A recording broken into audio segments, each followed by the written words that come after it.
營養師講嘅嘢係咪已經不合時宜啊？以往好多科學嘅理論咧，係咪已經被新嘅理論所推翻呢？同埋點解營養學咧成日一時一樣，有陣時又話嗰樣嘢有益，有陣時又話嗰樣嘢係有害呢？今日咧同大家講下咧，究竟營養學呢一門咧點解有咁多爭議啦？咁同埋咧，在普羅大眾咧，究竟可以點樣去分析唔同嘅營養嘅資訊嘅？你有冇接觸下唔同嘅營養資訊？你覺得咧坊間咧，究竟你點樣分辨嗰啲嘅資料係咪可信呢？歡迎你喺下面留言同我分享啊！希望有你嘅支持咧，我呢一年咧係可以過10萬訂閱啦！各位朋友，大家好，我係營養師媽媽 Priscilla。究竟咧營養學呢一門咧，點解一時一樣嘅咧？點解咧營養師講嗰啲嘢咧，同埋坊間講嗰啲人嘅嘢咧，好似唔係好一樣嘅咧？我有時收到一啲嘅留言咧，甚至會講咧，就係話，你講嗰啲嘢咧，真係好過時啦，不合時宜啊，或者覺得我唔明或者唔了解時下一啲嘅產品啊，或者一啲嘅營養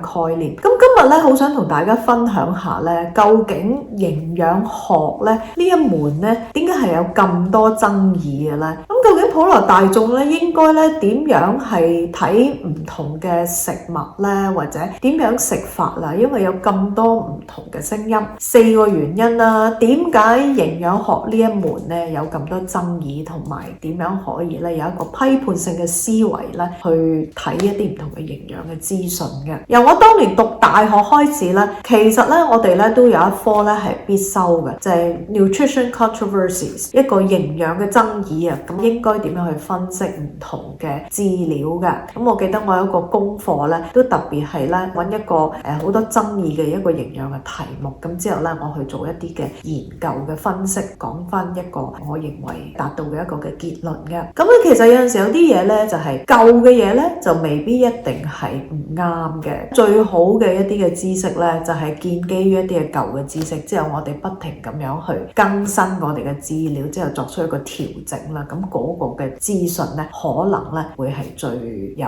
參考嘅價值嘅。咁我講下有4個原因咧，點解營養學呢一門咧係特別多爭議嘅。第一咧就係本身科學嗰個本質啊，科學咧本身咧就唔係話一個非黑即白嘅一樣嘢嚟嘅。你講任何嘅題目咧，任何嘅事情咧，都一定會有正反兩面嘅。即係舉個例，可能有一個新嘅物質咧，就由一個動物研究開始起去做，咁之後咧好多唔同嘅學生啦、教授啦，就會做好多嘅研究，係圍繞嗰個題目咧，係作出一啲新嘅有價值嘅結論嘅。咁所以咧喺百花齊放之下咧，就一定咧係會有好多唔同嘅聲音嘅。呢係為之一個值得參考嘅一個嘅科學嘅結論咧，睇好多嘢嘅。有啲我哋叫做 grade 幾嘅 evidence 啦，即係其實係一個幾多級嘅證據嘅級別啦。當中咧就係會睇到，譬如嗰啲嘅實驗啦，佢有幾多嘅實驗嘅對象啦，會係一個細嘅實驗啦，化驗室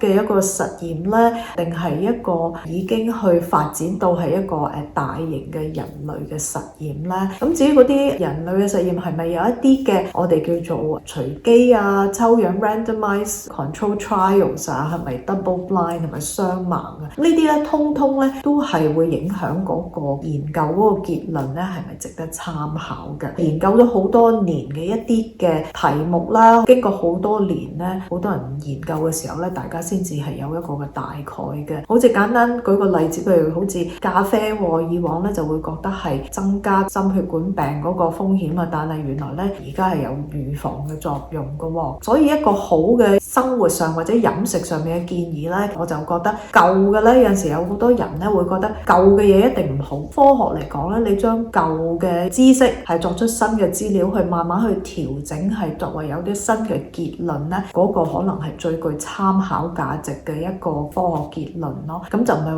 話一個新嘅一個研究出咗咧，就可以推翻以往咁多年嘅結論啦。其中一樣咧，好多人咧都會話覺得我叫人哋唔好食飽和脂肪。目前嗰個證據咧就係話冇錯，飽和脂肪咧有某啲嘅研究咧話可能咧係會同嗰個心血管病患咧係冇關係嘅。咁其實呢啲都唔奇怪啊，經歷咗咁多年啦，發現咧其實飽和脂肪咧，如果你係用一啲多元不飽和脂肪，即係一啲健康脂肪去取代咗呢啲飽和脂肪咧，對你嘅心血管病嗰個風險就會減低。普羅大眾聽嚟好似似差唔多嘅嘢，對我哋科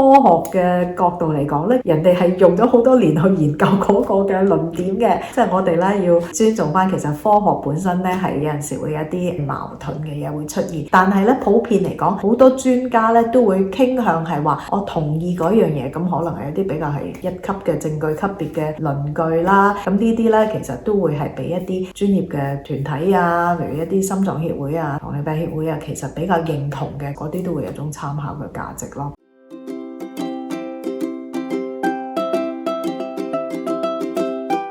第二方面咧，營養學咧咁多爭議咧，就係因為咧食物本身係一樣好複雜嘅一樣嘢，人體亦都係一樣好複雜嘅嘢，而你生活習慣亦都有好複雜嘅嘢。譬如一個人佢係飲多啲咖啡，佢哋咧有心血管病嘅機會就會大啲。但係咧你就唔知道咧，其實飲咖啡嘅人係咪因為同時有其他嘅生活習慣咧，同佢飲咖啡咧，可能佢同時係落多啲嘅奶喎，或者落啲 cream。或者佢可能係因為佢好 stress， 或者飲多咖啡嘅人因為佢好 stress， 而 stress 係令到佢係心血管病患係增加喎。你唔知道當中係有冇啲生活習慣上咧係影響到嗰個嘅研究結果嘅。咁啊，再講多個例子，再令到事情複雜啲咧，就係譬如你飲咖啡嘅人嚟講咧，其實咧原來發現咧就係而家有好多關於人體基因嘅研究，就發現其實唔同嘅基因咧就會影響一個人對嗰個咖啡嘅反應嘅。原來有啲人咧，佢咧係有某一種嘅基因嘅話咧，佢飲咖啡飲得多咧係會出事嘅，係會增加心血管病嘅機會。咁但係咧，如果冇呢啲嘅基因嘅人嚟講，飲多啲咖啡可能係有好處嘅喎。咁呢個咧就係一個例子啦。以往去做研究嘅時候，其實都未有一個基因嘅元素，但係咧而家咧就開始咧就睇多啲，唔同人嘅基因對唔同嘅營養素可能有唔同嘅反應，都會引致有好多好複雜嘅結果咯。咁呢個咧就係我哋做呢一行咧，佢嘅複雜之處，亦都係佢有趣之處咯。直到而家我都係未厭倦，就係咁解啦。咁第三方面咧，就我覺得係有個媒體同埋有啲商業公司嘅參與啊。好多時候咧做 media 嘅，佢要揾一啲平平無奇大學嘅研究去報導咧，佢一定要做一啲 juicy 啲嘅報導㗎。即係你平平無奇，邊個有興趣睇啦？係咪先？個 headline 起碼都要 juicy 一啲，係咪？佢可能整個題目，你食咗呢一樣嘢就會令你增加死亡率10倍咁樣樣。咁其實可能係個科學研究唔係咁樣講嘅，係嗰個 media 去寫得去誇張啲，吸引你嘅眼球咁樣啫。另外一方面咧，一啲商業公司嘅參與啦，就係佢需要買一個產品，而個產品咧雖然未係成熟，佢可能仲係一個動物實驗嘅階段，或者一啲好細嘅人類嘅研究嘅啫，就係佢都一定要講到好肯定同埋好有好處，話某一個物質咁之後推出嚟咁樣樣，個市場先至有人買㗎嘛，係咪？所以有陣時睇一啲嘅研究嘅報告咧，都要睇翻本身係咪一種嘅商業嘅考慮咯，或者一種傳媒嘅渲染咯。第四方面咧，點解營養學有咁多爭議咧？其實營養咧好似係通識嘅一種嘅知識嚟嘅，乜人人咧都可以講嘅，乜人人食咗唔同嘅嘢都有嗰種睇法嘅。乜特別近年嚟啦，個 internet 咧都係好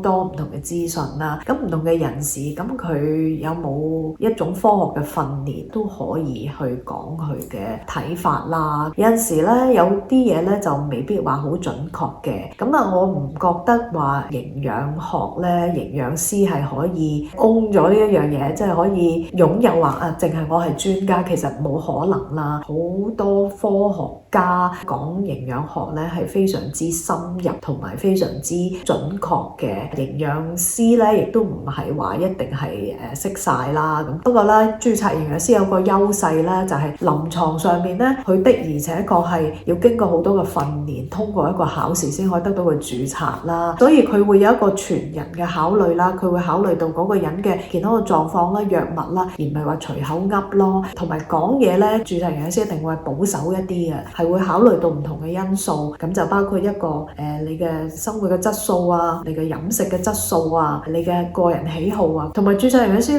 咧有種臨床嘅經驗咧，咁呢樣冇人可以否定嘅喎，因為咧譬如你話飽和脂肪其實係唔緊要嘅，但係我臨床上面的而且確睇到其實原來飽和脂肪減低咗咧係會令佢膽固醇係降低嘅喎，的而且確係令佢所有好多身體上面嘅指數咧其實會有咗改善嘅喎，咁呢個臨床上面咧就係註冊營養師有嘅一個嘅優勢咯。所以坊間咧好多人咧係講呢個營養嘅知識咧都係好正常嘅，不過咧要考慮到佢背後咧佢講嘅係一種佢自己嘅感受啊，定係一啲研究嗰方面嘅啲嘅實證啦。我哋普羅大眾真係咁亂，究竟咧點樣可以知道嗰啲嘢咧係可唔可信呢？我就會覺得大家有種批判性嘅思維啦，翻最終咧其實係有啲咩嘅研究咧係去支持嗰個嘅論點啦，咁呢個咧大家要考慮啊。我做個